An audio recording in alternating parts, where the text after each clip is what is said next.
Aqui é Flamengo, o maior do Brasil. E outra, Mauro, nomes, né, para esse cargo, que você mesmo já disse aqui que a imprensa paulista faz um lobby para você, e eu concordo muito, proposital, porque incomoda muitas vezes o sucesso do Flamengo, né, para a imprensa paulista. A gente sabe que às vezes incomoda, e começaram a fazer lobby falando que era obrigação agora ser o Felipe Luiz, uma coisa ridícula. Mas quais nomes que você coloca aí nessa disputa?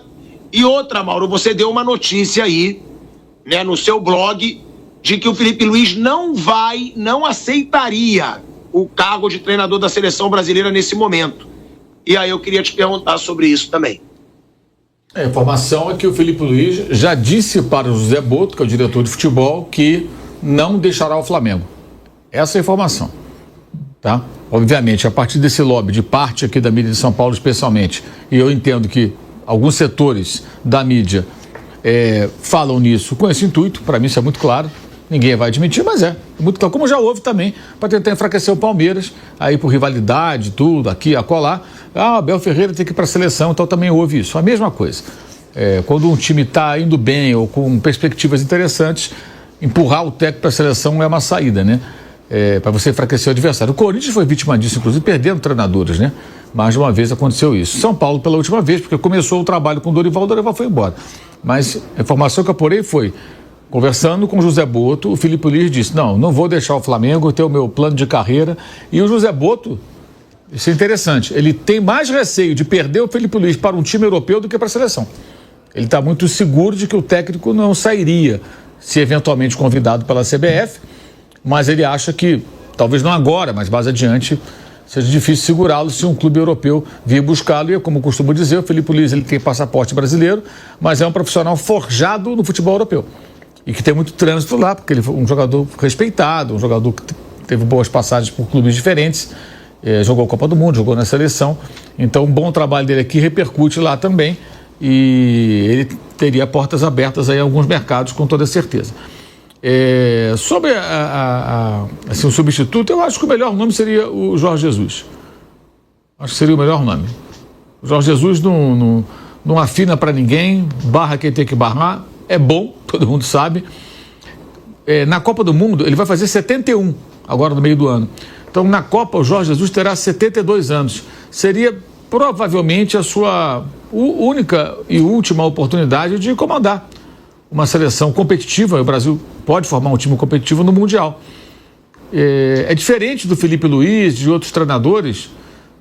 Por exemplo, o Guardiola não quer treinar a seleção agora. Está lá no Manchester City, o Klopp está agora num período sabático, numa outra função, lá na Red Bull. O Felipe Luiz mal começou a carreira, nem dirigiu o Flamengo em jogo internacional ainda, só na base.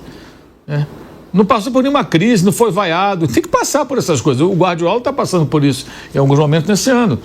Então, nem casca ele criou, né? Vai acontecer em algum momento, o Flamengo vai ter turbulência, pode ser criticado, pode ser vaiado, isso vai acontecer, né? E então acho que tem que ser um técnico cascudo, que conheça, de preferência que conheça o futebol brasileiro.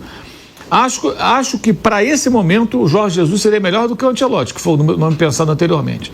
Eu vejo o Ancelotti como um cara capaz de, no vestiário, mesmo com medalhões, fazer a gestão muito bem, mas eu acho o Jorge Jesus um treinador mais específico.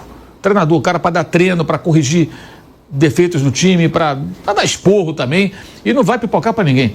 A gente sabe disso. Ele tem muita autoestima, né? E não tem medo de falar com qualquer jogador. Às vezes passa até do ponto.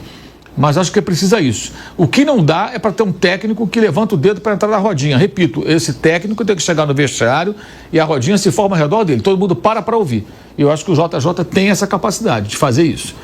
A questão é conseguir negociar. Ele tem um contrato até o meio do ano, né, até o final de junho com o Al Hilal.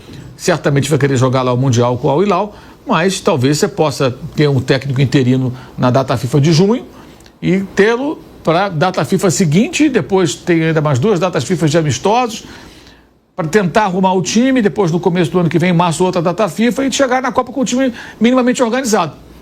Eu acho que é o melhor nome. Se não puder o Jorge Jesus, vai ter que ser um outro cara grande.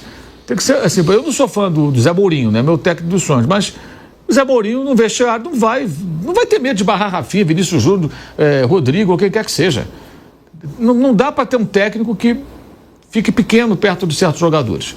Eu vejo dessa maneira. Até porque toda essa idolatria que você citou ontem em relação ao Neymar é um pouco também da falta de uma referência, uma liderança. Não existe nessa geração, nesse momento, uma liderança entre os jogadores. O cara que toma a frente. Nem o Neymar é esse cara.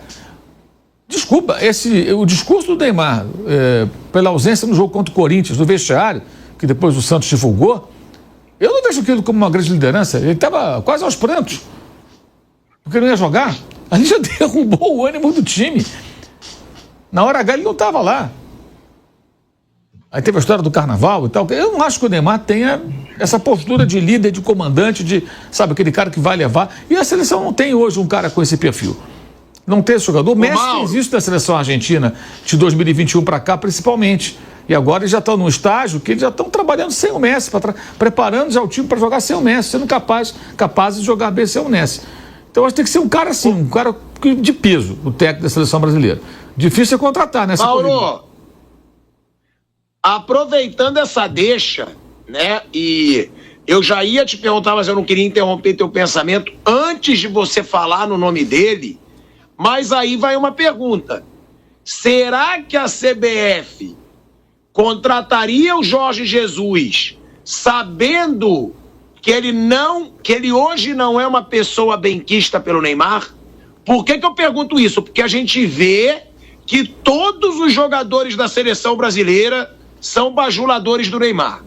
A gente vê que o treinador da seleção brasileira atual é bajulador do Neymar, falou que jogaria em função do Neymar, teve que recalcular quando o Neymar foi barrado. Por isso que eu te pergunto, o Neymar recentemente atacou o Jorge Jesus, falou que ficou chateado com o Jorge Jesus, que falou que ele não estava bem fisicamente, e ele provou que estava, e o Jorge Jesus não quis tirar um dos 8 jogadores estrangeiros do seu elenco que estavam entregando para inscrever o Neymar na Liga Árabe. Ele não quis. Aí a minha pergunta, será que a CBF contrataria o Jorge Jesus, mesmo sabendo que hoje ele e Neymar têm uma relação estremecida? Você acha que o Neymar ainda tem esse peso para o treinador e para o grupo? A gente já viu que tem. Para a CBF também? Aí depende do que a CBF vai querer. Vai querer um técnico que realmente tenha essa liderança e monte um time de futebol, ou mais uma babá de jogador de futebol? O que eles querem, afinal? Eles vão ter que tomar uma decisão. As duas coisas não dá para ter. Uma das bobagens ditas pelo Dorival recentemente foi ia montar o time ao redor do Neymar. Como assim? O cara ficou quase 490 dias sem jogar, fez aí 6, 7 jogos agora pelo Santos, pedaços de jogos, alguns. Aí ficou machucado. Hoje está vendo de manhã a notícia, não vai jogar, né, contra o Vasco na primeira rodada do campeonato. Continua lesionado. E o Dorival vai montar ao redor dele o time. Como assim? Alguém acha que o Neymar, nesse estágio que ele está jogando, ele faria o que ontem?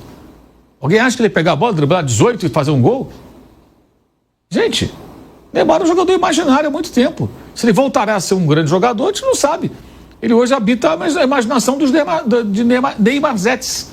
É isso. Agora, se os jogadores o idolatram, o problema é deles. Até eu fico com uma opinião que o Casagrande emitiu mais cedo, que concordo. Idolatrar o Neymar é uma maneira também de você fugir da responsabilidade. Não, traz ele para cá que ele vai ser o catalisador das atenções. E aí não fica tanta carga nos meus ombros. Pode ser por aí. Você tem o Neymar, alivia todo mundo, né? Então talvez seja conveniente também. Aí não estou nem criticando o Neymar, pelo contrário. Você paparica o Neymar, não, vamos jogar por você. E quando você tem o Neymar no time, né? Agora, vamos lá. Se você pegar, a Copa vai ser no ano que vem, 4 anos antes, né? Quase 4 anos antes, final de 2022, já tem 2 anos e pouco. O que o Neymar fez no Catar? Fez um bonito gol, que ele tentou várias e várias vezes até fazer o gol, que não adiantou nada. Inclusive deixou ele passar a bola em algumas situações para tentar jogar individual. E o Tite subserviente a ele. Na outra Copa ele foi caicai, tinha aqueles memes que ele ficava rolando, aparecia na Torre Eiffel, na Torre de Pisa, na praia de Copacabana, na Estátua da Liberdade, né? Ele ia rodando pelo mundo, lembra? Ele era o caicai, era aquele meme. Né? Talvez tenha sido o primeiro meme mundial nessa onda de memes, que isso foi em 2018, faz tempo, hein? Na outra Copa ele não teve culpa, né? Se machucou e aquela seleção de 2014 era um horror. Uma seleção muito mal montada, um desastre aquilo lá. Ali acho que não dá para criticá-lo. Ele nem participou do 7-1, já estava fora de combate, estava machucado. Mas as 2 últimas Copas ele não fez diferença. Então, por que alguém acha que do nada isso vai acontecer?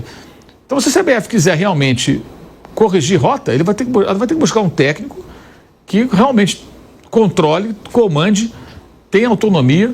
E se o Neymar estiver jogando bem no Santos ou em outro clube, a gente não sabe qual é o futuro próximo dele, aí o técnico convoca. E o Jorge Jesus, eu acho que se o Neymar estivesse comendo a bola, convocaria. Ele vai querer ter os bons no time dele. Agora, ele não vai baixar a cabeça pro Neymar, nem para ninguém. Isso a gente pode ter certeza. E na discussão, nem na discussão, mas nesse embate aí, sei lá se é um embate, mas entre os dois, vale lembrar que em 2023 o Neymar não estava em boas condições físicas, tinha se machucado, ele se machucou muito nos últimos anos. O Jorge Jesus recomendou que ele não viajasse para a América do Sul para jogar as partidas pelo Brasil. Ele viajou e aí sofreu uma lesão do ligamento cruzado. Claro que a lesão não tem a ver com isso. Essa lesão acontece o que acontece. Mas ele tinha recomendado que o jogador não viajasse. Tivesse o Neymar ouvido o Jorge Jesus em 2023, provavelmente ele não teria sofrido aquela lesão. A não ser que a mesma lesão acontecesse jogando na Arábia Saudita. Mas provavelmente não teria ocorrido. Ele não participaria do jogo contra o Uruguai e talvez o curso da história fosse outro. Ele poderia ter se destacado jogando no ótimo time que ele montou lá, que bateu o recorde de vitórias. Mas o Neymar pegou e viajou. Assim mesmo, né? Então, o que pareceu ali, que o mais importante era só jogar na seleção. E o clube saudita pagou uma fortuna por ele. 90 milhões de euros fora salário, essa coisa toda. E o Jorge Jesus contava com ele ali. Claramente contava com ele. Depois o Neymar ficou fora mais de um ano e tanto. Ele montou um time sem o Neymar, ganhou, foi campeão. Bateu o recorde de vitórias, como eu disse há pouco. Sem o Neymar, então ele passou, não preciso do Neymar. Consegui aqui me resolver sem ele. Não vou ficar aqui à mercê. E no final ele falou que fisicamente ele não estava no nível dos demais. Eu acho que isso se provou agora. Participou de alguns jogos do Campeonato Paulista, não participou do jogo decisivo, machucado e continua lesionado. Então o tempo deu razão ao português. Mas eu não acho que se o Neymar voltasse a jogar muito bem e tivesse à disposição, que ele não o convocaria. Acho que ele convocaria e falaria real para ele. Falaria, olha, eu falei aquilo naquela ocasião, por isso, eu estava certo, agora você voltou a jogar bem, quero contar contigo. Você quer jogar? Vamos lá. Não quer. Vou montar o time sem você. Já montei uma vez, monto de novo. É isso que ele vai dizer. Imagino. O Jorge Jesus não tem meias palavras. Eu não concordo com tudo que ele fala e faz, mas para esse tipo de situação, eu acho que ele é o cara ideal. Conhece o futebol brasileiro, é português, fala português, tem estofo, sabe, para chegar no vestiário e ele não vai levantar o dedinho, gente, para entrar na rodinha. Esse é um ponto fundamental. Aliás, aquela cena para mim, ali para mim já foi meio que era para ser um ponto final. Foi no ano passado, aquilo ali já deu sinal que o Dorival não tinha como seguir. Não tinha como seguir. Aí daí ele só se perdeu, você vê que só piorou, né? Se é que é possível piorar. É possível, foi possível piorar. Então vamos ver dessa maneira, Thiago. Agora, depende do que a CBF vai querer. Mas agora é bom entender o seguinte, o Edinaldo não tem mais cartucho para queimar. No primeiro momento, tinha todo o período de eliminatória a ser disputado, certo? Vai o Ramonismo, não deu certo. Bota o Fernando Diniz aqui, ganhou o título, tá, vamos de Diniz, beleza, botou o Diniz. Tinha sido campeão carioca, depois ganharia a Libertadores. Aí não funcionou muito bem. Não, então o Dorival estava esperando até aquele momento o Ancelotti. Ele contava com o Ancelotti. Aí o Ancelotti não vem. Vamos pôr o Dorival aqui e tal, tem tempo, muitas seleções se classificam. E achou que dava para levar. E foi se preocupar, talvez, sei lá, com a parte política, com a reeleição. Só que agora ele já está reeleito e ele tem um problemaço para resolver.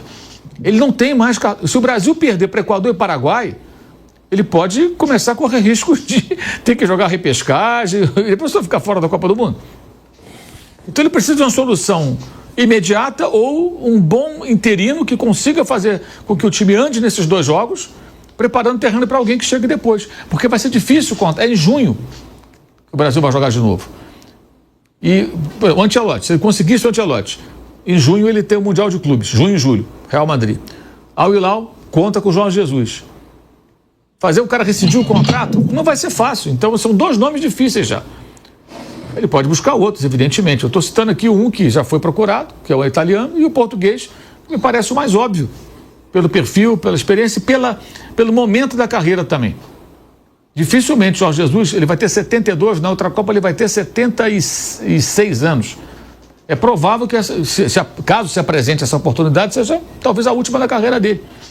Para ir uma Copa do Mundo com uma seleção que pode ser competitiva. Os jogadores brasileiros permitem que você monte um bom time.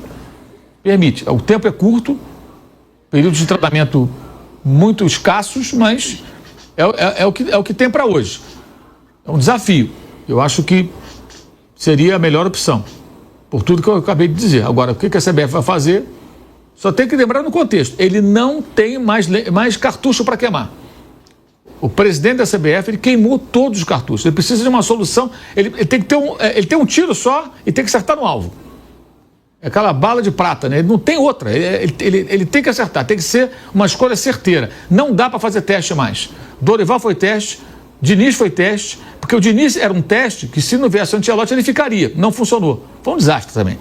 O Dorival, um desastre. E o Ramon Menezes, pelo amor de Deus, né? Aí é piada, né? O Ramon não fez nunca nenhum trabalho bom em clube de futebol, gente. E detalhe, ganhou esse sub-20 agora, sul-americano, mas tomou de 6-0 da Argentina no primeiro jogo. Quer dizer, tomou 6 e agora 4. O Brasil tomou 10 gols da Argentina em 2 jogos, em pouco tempo, em semanas, no sub-20 e no profissional. Um abraço para o Mauro, Bruno, para quem nos acompanha também aqui na Jovem Pan, uma saudação. Provavelmente é o fim da linha aí pro Dorival, só não sei se agora, viu, para ser bem sincero. A seleção brasileira volta a campo só em junho e, assim, olhando de forma bastante pragmática, daqui até lá, quem pode ser colocado como técnico da seleção brasileira? Eu não enxergo nenhum nome livre no mercado, disponível, né, à disposição para treinar a seleção brasileira. Depois da próxima data FIFA, é um outro panorama. A gente estava até conversando um pouco disso aqui antes do programa começar. Depois da próxima data FIFA, acabou a temporada europeia e aí o Edinaldo talvez possa olhar para algum nome, ou alguém possa orientá-lo, né, a olhar para algum nome que está no velho continente. Leia-se Jorge Jesus, que já se colocou várias vezes à disposição para treinar a seleção brasileira, várias vezes demonstrou o interesse de treinar a seleção brasileira, e acho que se o Edinaldo fizer a ele, não digo nenhuma oferta, mas um convite, depois da disputa do Mundial de Clubes, né, o Super Mundial de Clubes que o Al Hilal também vai jogar, eu acho que ele vem correndo. No primeiro voo, Arábia Saudita, Rio de Janeiro, o Jorge Jesus vem para treinar a seleção brasileira. Então, não sei se ele vai tomar essa decisão agora de tirar o Dorival, que ele vai cair, é uma questão só de tempo, né? O trabalho muito ruim, mas principalmente pelo fato de quem ele vai colocar no lugar. Acho que essa é a questão, quem ele vai colocar no lugar agora, para a próxima data FIFA. Como há uma distância grande, daqui até lá são 2 meses, né? Um pouco mais do que isso, 75 dias até o próximo jogo da seleção brasileira, acho que essa mudança não vai acontecer agora, né? Se tivesse um torneio daqui um mês, uma nova rodada de data FIFA, talvez ele pudesse agir com um pouco mais de urgência. Aqui é Flamengo, o maior do Brasil. No Flamengo só permanece quem aguenta. É 8 ou 80, mais ou menos a torcida arrebenta. Aqui são só os melhores e selecionados.